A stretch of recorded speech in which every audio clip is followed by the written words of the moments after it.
Okay, we are continuing our nursing home series. There have already been a previous video. Now we're doing a part 3 of this nursing home nightmare. And of course, this could be any city, any town, any state. But there's a lot of things involved in this when you put a loved one in a nursing home. There are issues with Medicare and Medicaid, the Star Plus program, the waiver program. Uh, what are some of the things that are covered or maybe not covered in this situation? Well, first let me say that state by state, each one of these programs it's going to have different rules Yes. for each one of them. So check that first. Right, right. But in no state is it easy to get on either one of these programs. Mm-hmm. My dad is on Star Plus waiver, which is a Medicaid program for extended health care. Uh-huh. And be sure and look all the way to the end of using a program like this because I did not know that when you're in your home, that's extended coverage while you're in the home. But when you go to a nursing home, it changes that to an extended service once you're in the nursing home. And there's a gap in between there that can end up costing you money. Wow. Wow. I'll explain a little bit of this circumstance. My dad was in one nursing home, and he was so abused and neglected in that nursing home, he ended up in the hospital for 3 weeks, 4 weeks, uh, because of impaction. Let's Uh-huh. just say that. And so I put him into another nursing home. Well, Medicare will cover 20 days in your first nursing home as far as what they call the skilled unit. Uh-huh. And when he went to the new nursing home out of the hospital, he had already used up his 20 days.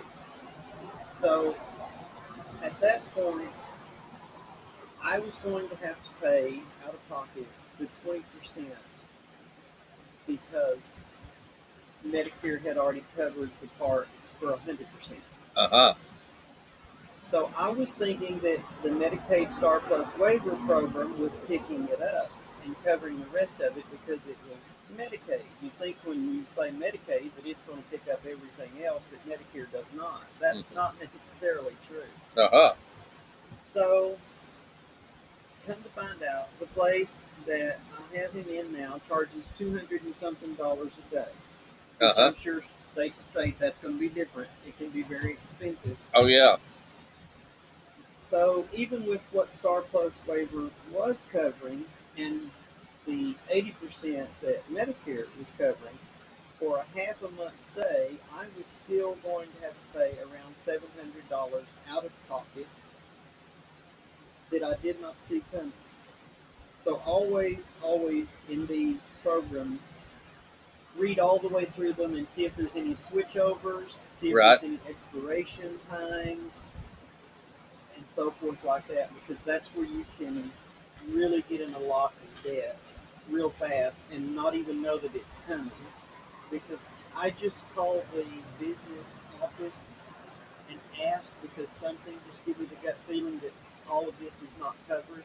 And sure enough, they told me that there was already a bill for nearly $700. It was going to be out of pocket. They explained why it wouldn't cover. But Uh-huh. always, always ask as many questions as you can possibly think of to the administrator Yeah, the administrator. of the nursing home. Speaking of expenses, if you're signing a loved one and you are the power of attorney or the guardian of that loved one, you pay all remaining bills, right? That's right. In my case, I'm power of attorney, guardianship, durable power of attorney, medical power of attorney, the whole thing. That was set up years ago. My two sisters, as they say, they're out of it, so it's just me Yeah. that takes care of my dad. And so in the will, they've been disinherited in the will. So yes, when that situation comes up and you have power of attorney and so forth, you will pay all medical bills left behind by your loved one that's in a nursing home. And it can run into the hundreds and thousands of dollars depending on what kind of insurance you have. Especially if you don't have any type of supplemental, you need to ask questions. There's something called the Medicaid Recovery Program, and there's some kind of a look back period involved in that. Can you tell me what that's all about? If Medicaid is helping you pay any bills, I don't care if it's a penny, after your loved one has passed away, you're either going to get a letter or a telephone call, and they're going to want money for what they paid on the bills. When my mom was in the nursing home, she was on Medicaid for, and I think I mentioned this in part one, she had Medicaid for about 8 days. 2 weeks after that, Medicaid Recovery Program contacts me and they want over $35,000. My. And I'm like, okay, that can't be. That's not enough days. It couldn't possibly be that expensive.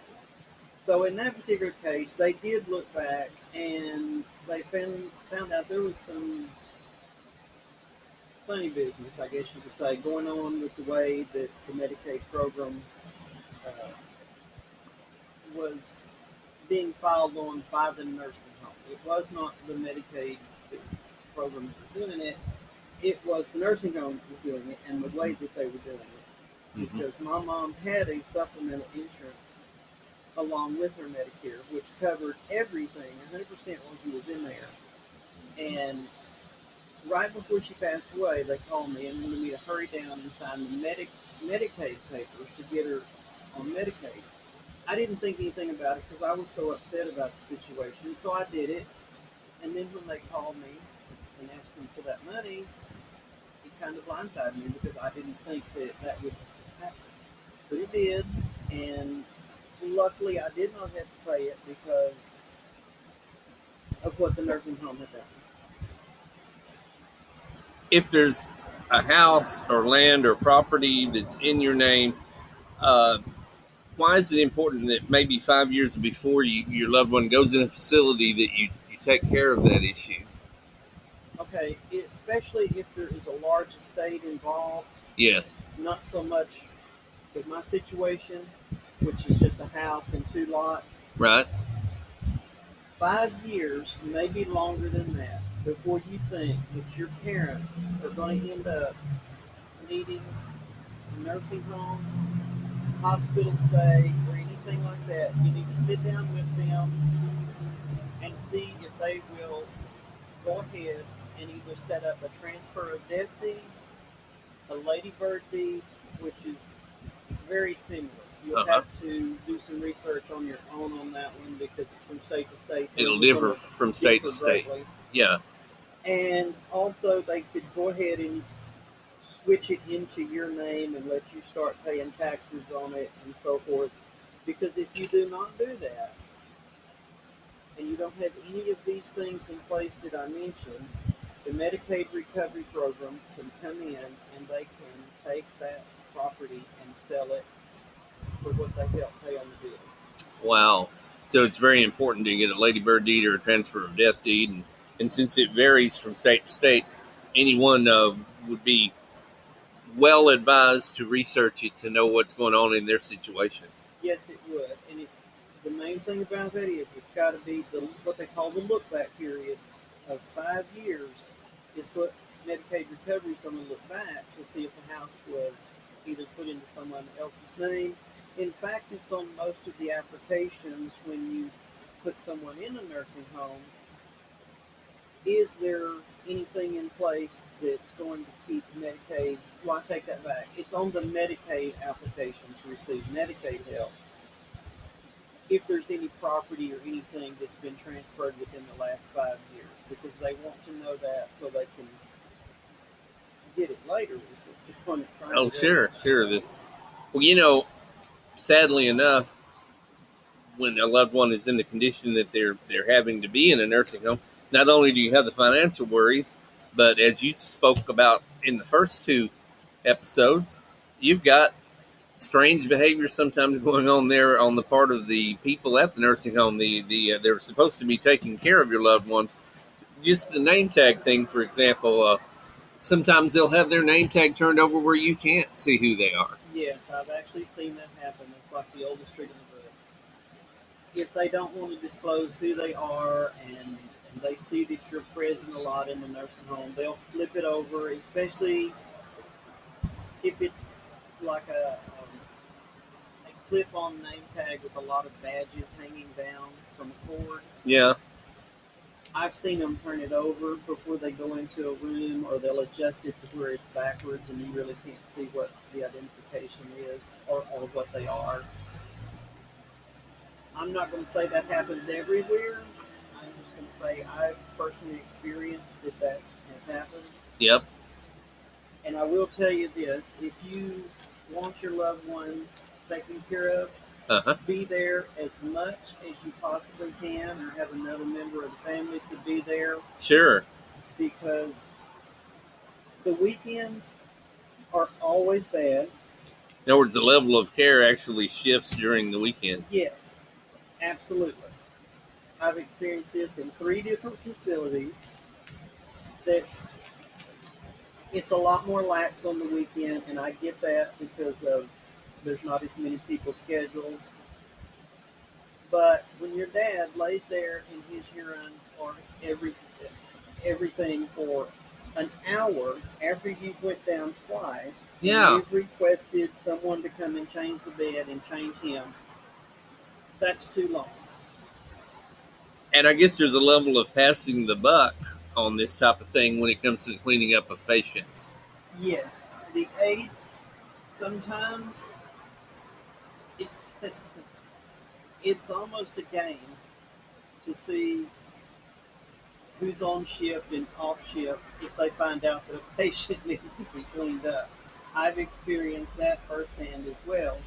But I'm not saying that it happens that way in every facility. I'm just saying that it happened in the one that I'm in now. And you know, anytime you have a confined population like that in more or less close quarters, there's always a problem of things like bed bugs and things like that. What has been your observation on that? Always keep an eye out. Because in the nursing home that he is in right now, I've reported this once. They came in, they took pictures. There was 2 cockroaches in the bathroom crawling up the wall. Here again, I get this because it's a large facility, but I saw it again the other day in the bathroom. So they've obviously not taken care of the situation or something. I don't know. I'm just saying, always check for bugs, uh, how the place smells. Make sure that they're doing what they should to take care of the place. Because there's always that problem. And always watch if your loved one has any type of bed sore, pressure ulcer, whatever they want to call it. Because right now my dad has one on his heel, his right heel. And it started out with the first nursing home. And he still had it at the hospital. They were able to get most of it dried up, and now it's expanding again, and it's burst open. And yesterday, it actually had the smell to it of what I would call infection, because I've seen this before on someone that was diabetic with a diabetic wound, and they ended up having amputation because of this very same thing. So the nurses really can't do anything about it. There will be someone in the facility that will be a wound care specialist or an assistant. But when you ask for a test to be run and they don't do it, and then it continues to get worse, and you ask again, there's something wrong. And that's what I'm going through right now, because I'm pretty sure it's infectious. Yeah. And I will be speaking with the doctor again to see why they're not at least running the test just as a safety precaution to make absolutely sure. I'm not a doctor, not a nurse, but I do know that it looks bad and it's open and it's probably infected because of the way it smells. It's interesting that you mentioned that because my own father, who was in a nursing home in a veterans nursing home, which is federal, of course, and the last 2 years of his life, and of course he eventually developed dementia. But prior to that, he did have a venous ulcer on one leg, and he was going to the VA hospital in Dallas and having it treated prior to entering the nursing home. And apparently, information doesn't always travel from one location to another because it was in his medical records that he was very much allergic to aloe vera, and yet we discovered, just through conversations with one of the nursing aides or whatever, that they kept saying, well, your dad has a rash and the rash won't go away, and the rash keeps coming back, and about 6 weeks in, the rash still hadn't disappeared, and I just made the remark, well, he's allergic to aloe vera. Well, apparently they did not know that. Immediately after I informed them, everything changed. They hung a sign in his room: do not use aloe vera on this patient, etc. And of course, when they stopped using aloe vera, the rash of course disappeared. It healed up. But apparently, information doesn't always travel like it's supposed to from one person to the next. From one shift to the next. Yeah, absolutely, even. So these are things to be aware of when your loved one's in a nursing home. Well, thank you very much for bringing this to us. People, I'd like for you to subscribe, give this a thumbs up, please share it out. If you got friends or family or neighbors or anyone that you know who's got a relative in a nursing home, they're going to want to watch this. They're going to want to comment. We want to hear your stories. We want to hear your experiences. It might help somebody out there. So thank you very much. This is Rich Vernadoe with the Rich Vernadoe Show. Perfect. Yeah. That was really good. It was short. The short one